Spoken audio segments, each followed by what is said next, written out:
Welcome to another episode of Reality Roundtable, everyone. I'm your host, Jonathan Brown, and today we're going to be talking about something that every single one of us has, but somehow we always feel like we never have enough of, and that right there is time. Not money, not status, not followers, not connections, but time. And if you really sit with that for a second, time might be the most valuable thing in your life. And it also might be the most misunderstood thing. We always say things like, I don't have enough time, I need more time, where did the time go, and I wish I had more time. But have you ever stopped to ask, why do we value time so much? Why does it feel so heavy? And why does losing it hurt more than losing money? Why does wasting it make us feel guilty? Why does running out of it scare us? And that right there is what we're going to unpack today. So this isn't going to be textbook, but it's going to be an honest conversation. Because time is real and time is personal. So let's start here. Money can be earned again. Reputation can be rebuilt, although difficult if sabotaged. And opportunities can reappear. Even relationships can sometimes be repaired. But time doesn't recycle. You can't get back yesterday. And you can't save up tomorrow. You can't store unused hours in a bank. Once a moment passes, it's gone forever. And I think deep down, that's why we all value it so much. Because it's the only resources that decreases no matter what you do. You can sit still, you can hustle, you can procrastinate, you can grind, and you can rest. But the clock will keep moving. And that realization, whether conscious or not, creates urgency in our lives.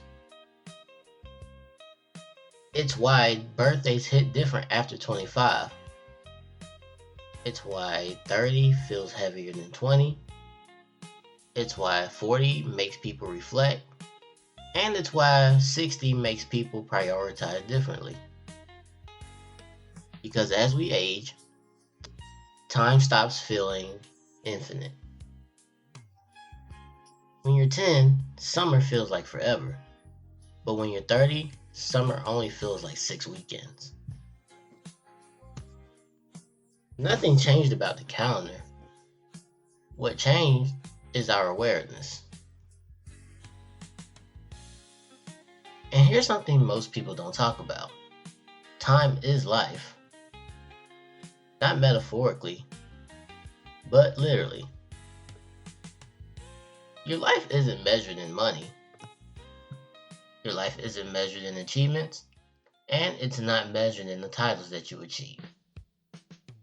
It's measured in years, it's measured in dates, and it's measured in moments. When people say he lived a long life, what do they really mean? He had more time. When someone says she left too soon, what do they mean? Her time ran out? That's heavy. Time isn't something we just manage. It's something we are. Every second that passes is a second of your life used. And that's why when you feel like your time is being wasted, it starts to feel personal. Because it is. If someone wastes your money, you can get that back. And if somebody wastes your energy, you can recover from that. But if somebody wastes your time, they've taken a piece of your life that you can never get back. And that's why we react strongly to it. That's why being late bothers people. That's why waiting in long lines feels frustrating. And that's why sitting in traffic can ruin your mood. It's not just an inconvenience, it's a loss. There's a rule in economics. Scarcity creates value. Gold is valuable because it's rare. Diamonds are valuable because they're limited. And water is valuable in the desert because it's scarce. Time is the most scarce resource you have.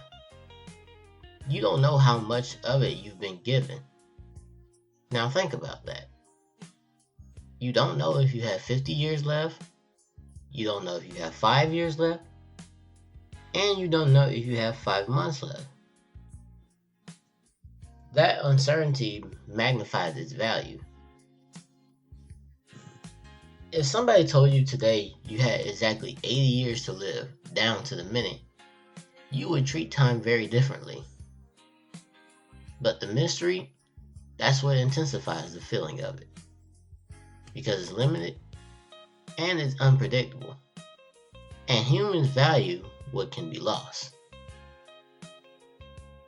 Now let's go deeper.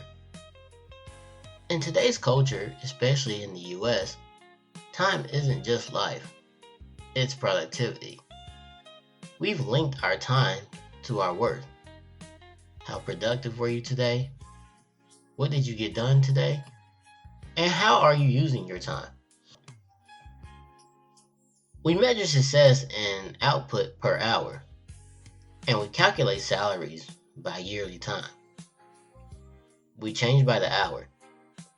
Even the phrase, time is money, shows how deeply we connect the two. But here's the thing, time isn't money. Time is actually more valuable than money. Money can be exchanged, time cannot. But because society rewards productivity, we start feeling guilty for our unproductive time.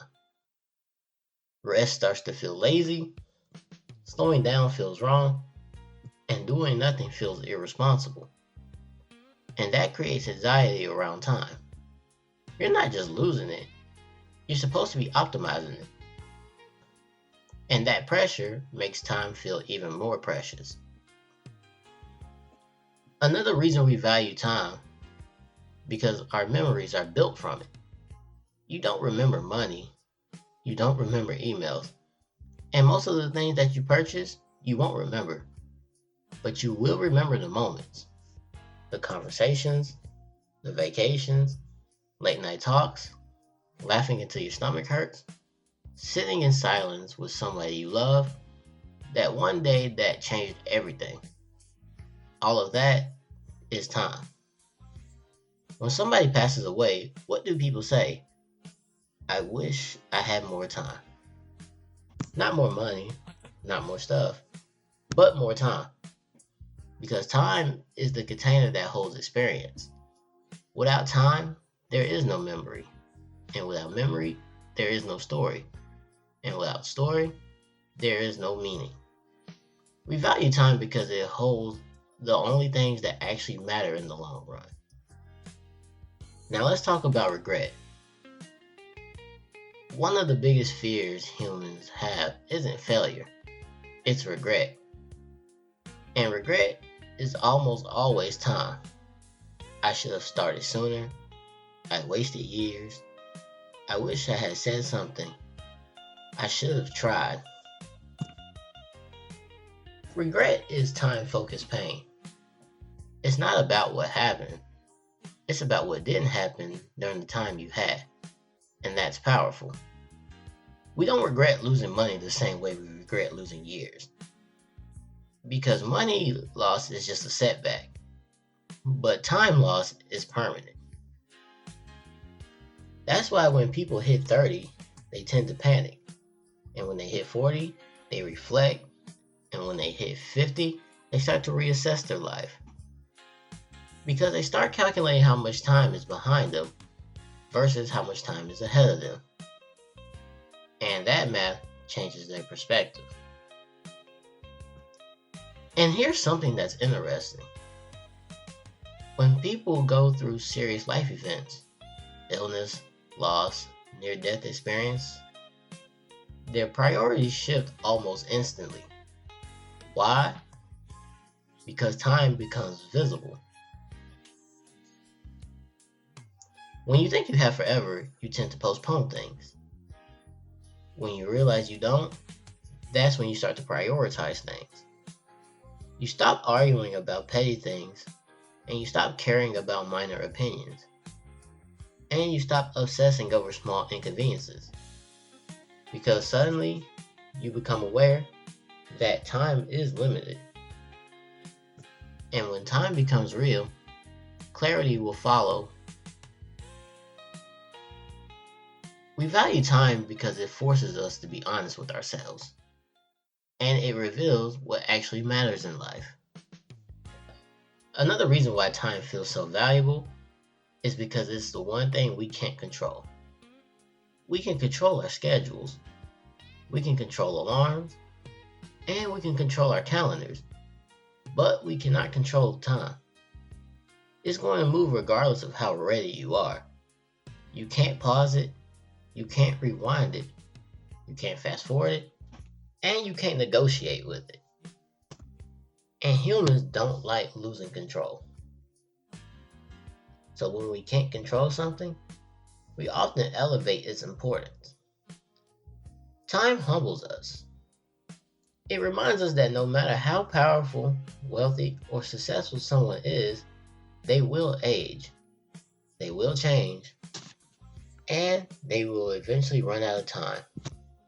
And that levels everybody. So let's go a little bit deeper. Your identity evolves through time. Who you were at 18 isn't exactly who you are now.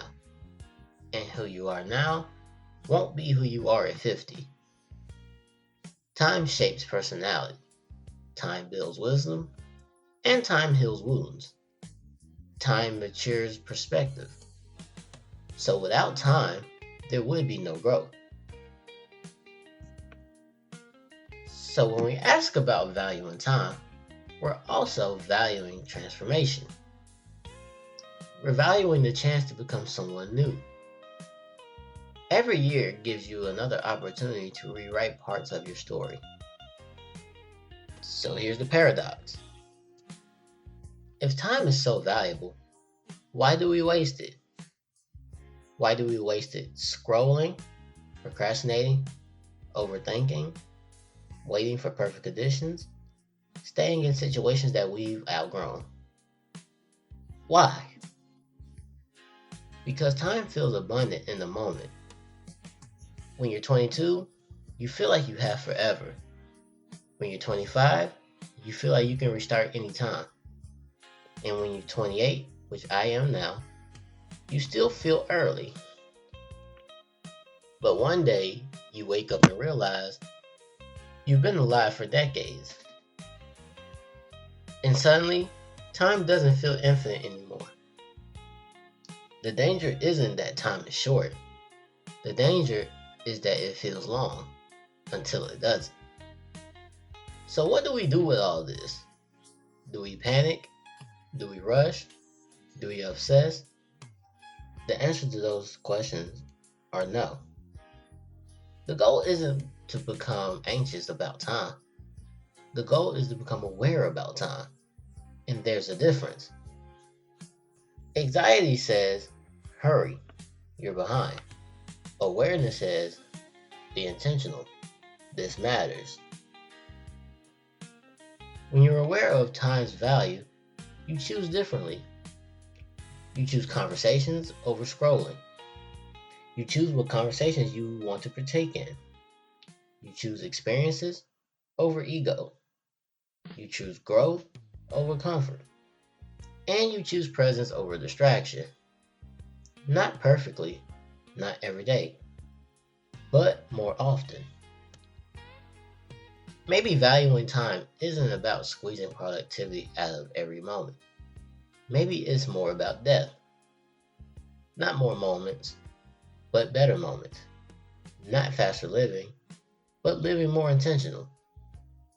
Maybe valuing time means saying what you mean, trying new things, starting before you feel ready, calling that person you haven't spoken to in a while, resting without feeling guilty, leaving when it's time, forgiving somebody sooner, and appreciating the moment that we have now, because later eventually runs out.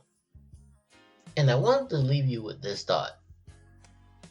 If time is life, you don't know how much life you have left.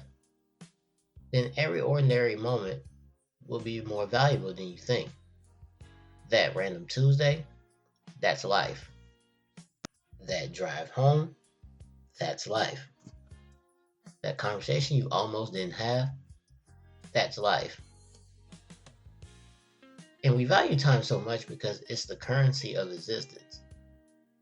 And the truth is, you're spending it whether you're conscious of it or not. So maybe the real question isn't, how much time do I have? Maybe it's, how do I want to spend the time that I have? And that's a question only you can answer. If this episode made you think, slow down, reflect, share it with somebody who you think this may be helpful with too. Have a conversation about time. Because ironically, talking about time might be one of the best ways to use it. And I'll see you in the next episode, next week, Wednesday at 12 p.m. sharp. And until then, I'm your host, Jonathan Brown. Please subscribe to my YouTube channel at Reality Roundtable Pod and follow me on social media at Reality Roundtable Podcast. And until then, and I'll see you next time, use your time well.